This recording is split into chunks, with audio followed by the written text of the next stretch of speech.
manajemen pegawai ASN, yang ini akan mencabut seluruhnya dari 307 peraturan, mencabut sebagian dari 16 peraturan, dan ini prakarsa Kemenpan RB yang sekarang sedang dibahas, termasuk nanti akan mencabut 11 PP, 295 Kepres, Perpres, dan 1 Kepres. Assalamualaikum warahmatullahi wabarakatuh. Selamat datang di channel Kabar CPNS P3K Kesehatan. Semoga teman sejawat dilindungi oleh Tuhan Yang Maha Esa. Teman sejawat yang baru tahu channel ini, silakan subscribe dan bunyikan tombol loncengnya agar tidak ketinggalan informasi tentang kabar CPNS dan P3K yang terbaru. Kependudukan telah terdigital, telah bisa diakses secara online, maka ini akan banyak menertibkan berbagai mulai data soal kemiskinan, soal terkait dengan imigrasi, dan seterusnya, termasuk hak-hak warga sipil yang lain. Orkestrasi program nasional ini diorkestrasi oleh 4 Menko. Jadi kalau 4 Menko ini bergerak, ini percapaiannya akan cepat. Dan kami sangat senang karena 4 Menko ini bergerak cepat atas saran Bapak Presiden, sehingga penanganan program nasional secara terpadu melalui peningkatan akurasi dan akuntabilitas dalam penyelenggaraan program lintas sektor ini bisa jalan. Bapak sekalian, berikutnya terkait dengan penyederhanaan jabatan untuk birokrasi yang lincah. Kemarin kita agak repot sekali karena jabatan pelaksana kita begitu banyak sehingga ini sangat berat untuk bergerak cepat. Maka dari 3.414 klasifikasi kami telah rombak tinggal menjadi 3 klasifikasi saja. Dan ini berdampak pada kelincahan mobilitas 1,4 juta ASN. Begitu juga untuk jabatan fungsional yang ASN hanya bisa pindah dalam satu rumpun. Kalau dulu hanya jadi arsiparis, dia sampai pensiun di arsiparis, sekarang mereka sudah bisa digerakkan sesuai dengan potensi mereka. Sehingga ASN bisa pindah lintas rumpun, sehingga birokrasi jauh lebih lincah, dan ini berdampak kepada 2,1 juta ASN. Berikutnya ASN kalau dulu disibukkan pengisian angka kredit dan pengajuan DUPA atau daftar usulan penetapan angka kredit, sekarang tidak ada lagi pengisian DUPA yang cenderung administratif, sehingga ASN bisa total mengajar dan capaian organisasinya kami harap ke depan jauh lebih tinggi. Terkait dengan penyederhanaan regulasi, Pak Ketua, kami juga ingin laporkan, kami sedang bekerja keras dengan lintas kementerian yang dikoordinir oleh teman-teman di Deputi SDMA. Saat ini ada lebih dari 1.000 regulasi yang over-regulated, tetapi belum bisa mendorong ASN menjadi profesional dan berkelas dunia. Maka nomor pilihan pertama, revisi Undang-Undang 5 tentang aparatur sipil negara yang sedang diperkarasi oleh teman-teman DPR. Yang kedua adalah perumusan PP manajemen pegawai ASN, yang ini akan mencabut seluruhnya dari 307 peraturan, mencabut sebagian dari 16 peraturan, dan ini prakarsa Kemenpan RB yang sekarang sedang dibahas, termasuk nanti akan mencabut 11 PP, 295 Kepres, Perpres, dan 1 Kepres. Nah, sekalian yang berikutnya adalah 4 ekosistem pelayanan terintegrasi yang ini terus menjadi fokus kami, yaitu mall pelayanan publik, yang direct service, pelayanan langsung orang datang ke mall pelayanan publik. Yang berikutnya ada electronic service yang sekarang sudah dikembangkan, yaitu MPP digital. Beberapa daerah telah cukup progresif untuk menuju ke tempat ini. Yang berikutnya adalah self-service, pelayanan mandiri. Yang berikutnya adalah mobile service, pelayanan langsung yang keliling ke berbagai tempat. Nah, MPP digital ini, Bapak sekalian, targetnya Mei ini akan jalan untuk di sedikitnya 20 kabupaten kota dan menuju ke 100 kota. Yang sekarang ini terus dilakukan replikasi dari dari Smart Kampung yang di Banyuwangi bersama dengan Telkom, Mandiri, LNSW, dan juga Peruri. Di mana MPP digital ini merupakan pelayanan publik berbasis elektronik pemerintah daerah yang terintegrasi dalam satu aplikasi. Yang fitur-fitur utamanya sekarang Pak Ketua adalah terkait dengan pengajuan permohonan layanan, tracking layanan, riwayat layanan, pengaduan layanan, profil pengguna, dan notifikasi. Nah sekarang ini Pak Ketua, di berbagai daerah sekarang penduduk sedang melakukan face recognition, sekali saja. Sehingga begitu melakukan face recognition, data mereka sudah ada di data digital, mereka tidak perlu lagi berulang untuk pengisian data, karena data mereka telah direkam. Sehingga dengan demikian targetnya, kalau sebelumnya masyarakat mengisi data berulang-ulang, targetnya ke depan masyarakat hanya cukup sekali input data saja. Karena sudah pakai face recognition, maka data mereka keluar. Sehingga kalau dia datang ke rumah sakit, secara bertahap, tidak harus mengisi banyak aplikasi, cukup dengan menggunakan ID yang mereka miliki, data-data itu akan keluar. Inilah rintisan MPP digital di 21 kabupaten kota, yang kemudian juga ada 100 kota berikutnya yang menjadi rintisan dari mall pelayanan publik yang sekarang sedang dikerjakan bersama-sama. Integrasi Adminduk dengan seluruh pelayanan publik ini menjadi pekerjaan kami dengan Kemendagri, Pak Ketua dan anggota Dewan yang terhormat, yang dibantu oleh Telkom, LNSW, Mandiri, dan juga oleh oleh Peruri. Nah, inilah peta sebaran MPP di Indonesia. Ini jumlah MPP berdasarkan tipologinya, ada kabupaten, kepulauan, kota, dan seterusnya, dan seterusnya. Nah, ini adalah progres pembentukan MPP, kami ingin laporkan, karena MPP ini digital yang bisa langsung dirasakan oleh rakyat lewat mall pelayanan publik ini. Belum terdapat di 394, tapi secara bertahap sudah terdata 338 dan masih dalam proses 56 kabupaten kota.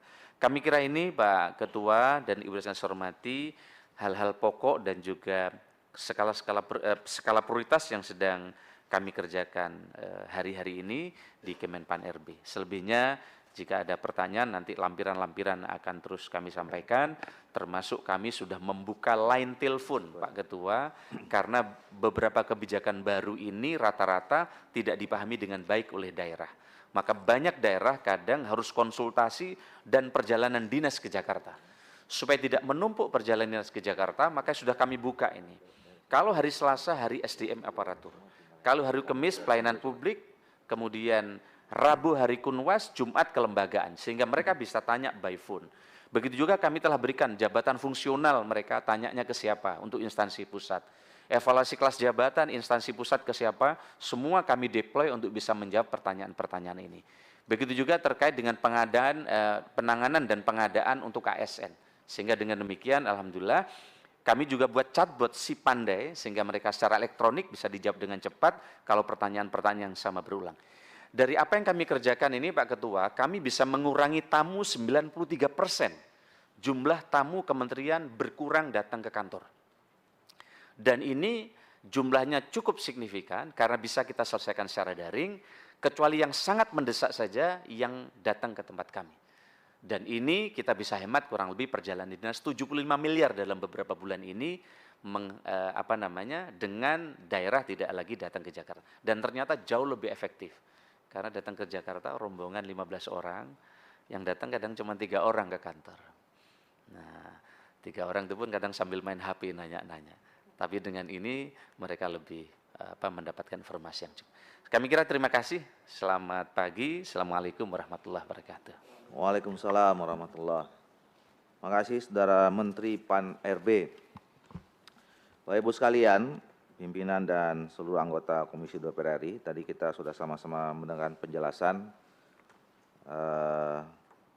Yang pertama nanti yang terkait dengan soal Sekretariat Jenderal DPR, mungkin setelah ini nanti ditindaklanjuti, ada pertemuan langsung antara Pak Sekjen dengan Bu Sekjen juga.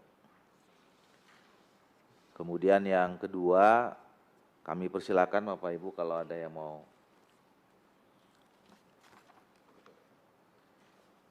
Pak Junimat,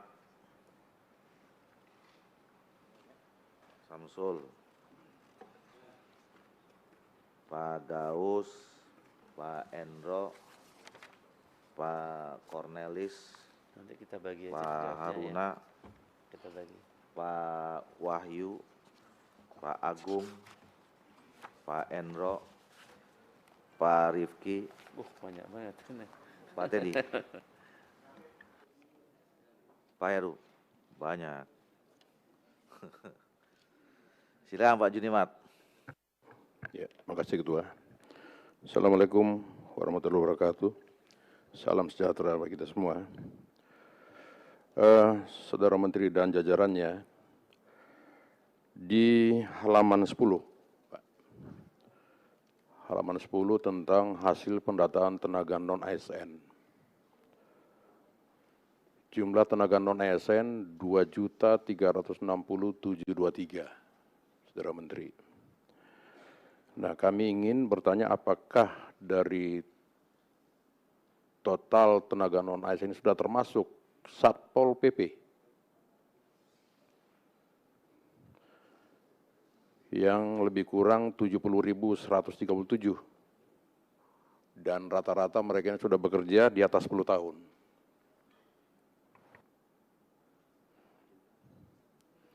Itu yang pertama. Nah, yang kedua, menyangkut IPDN. Saudara Menteri, IPDN itu dalam formasi yang harus dipenuhi karena menyangkut juga peserta dari OAP, orang asli Papua. Orang asli Papua, total yang diajukan itu 1.410 praja untuk tahun 2023. Dan dari total ini ya merupakan hasil pembahasan dengan tim Kemenpan RB. Ini sudah pernah dibahas, Pak. Kita punya suratnya di sini. Nah, ternyata dari hasil pembahasan yang sudah fix, Kemenpan RB membuat surat bahwa untuk mengisi CPNS di lingkungan organisasi pemerintah, dari IPDN ditetapkan hanya 534 formasi. Begitu, Saudara Menteri. Nah, kalau 534 formasi, ya, menurut kami tidak rasional. Kenapa demikian? Sebagiannya selama ini ya untuk satu kabupaten kota masing-masing terbagi untuk 2 orang pamong. 2 orang pamong di sana. Dan provinsi 4 pamong setiap tahunnya. 4 pamong. Nah, kalau hanya diberikan kuota 5-3 formasi tentu akan membuat kerja-kerja di daerah itu dari pamong akan pincang, Saudara Menteri. Dan kalau kuota setiap tahun 534, maka dipastikan IPDN akan kosong. IPDN akan kosong. Kenapa demikian? Kuota IPDN itu lebih kurang di atas 1.100, Pak, selama ini. Dan anggaran sudah kita ketok untuk tahun 2023, Pak Menteri. Nah, dibandingkan dengan sekolah-sekolah kedinasan lain, ya, seperti misalnya Kementerian Perhubungan membutuhkan 1.408 kebutuhan, keuangan 1.100, hukum dan HAM 525, ini tidak berubah, Pak. Kenapa IPDN itu mesti dirubah? Nah, dari segi perbandingan biasanya, dan itu dari hasil kajian, setiap tahun 2 untuk kabupaten kota, ya, untuk provinsi 4, Saudara Menteri. Ini kira-kira apa rasionalitas dari Kementerian PAN untuk memberikan kuota yang jauh sekali dari kuota yang sebelumnya, dari 1.410 menjadi 534 formasi. Ini, Pak, apa pertimbangan rasionalitasnya? Nah, saya menyinggung sedikit tentang parlemen. Kalau tadi Pak Ketua sudah menyampaikan,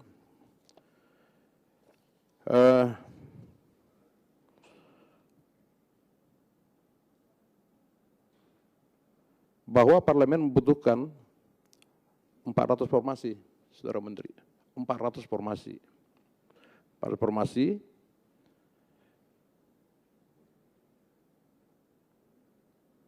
Dan semua punya unit kerja di sana. Tetapi surat dari Kemenpan mengatakan mengurangi, kalau saya nggak salah, 70%. Ya, Pak Sekjen? Efisiensi 70%. Ya, kami yang merasakan di DPR ini bagaimana Kesekjen itu bekerja ya, secara terus-menerus, dan apabila dilakukan efisiensi 70%, maka Tidak usah menurut Sekjenan. Menurut kami ini akan membuat kerja-kerja di DPR akan terganggu. Nah, lagi pula kenapa harus misalnya ada surat dari Kemenpan, ya, Kemenpan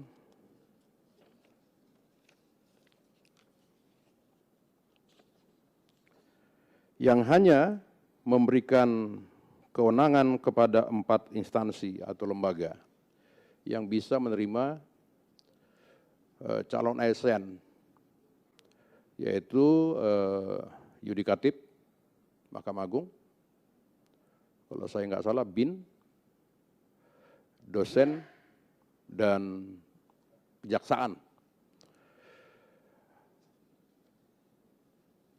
Artinya, tolong dari Kemenpan itu melakukan kajian kembali, supaya parlemen juga dimasukkan. Ya. Dalam salah satu lembaga, jadi 4 tambah 1 jadi 5. Nah, bagaimana nanti aturan mainnya atau apa yang perlu didetailkan, ya menurut kami dari Sekjen Kemenpan bisa koordinasi dengan Sekjen DPR RI. Ya, apalagi DPD itu efisiensinya tidak sampai 70, Pak. DPD. Iya kan? Tidak sampai 70%. Nah, kok DPR itu efisiensi sampai 70%, Saudara Menteri. Saya kira sementara ini dari saya, Pak Ketua. Terima kasih. Assalamualaikum warahmatullahi wabarakatuh.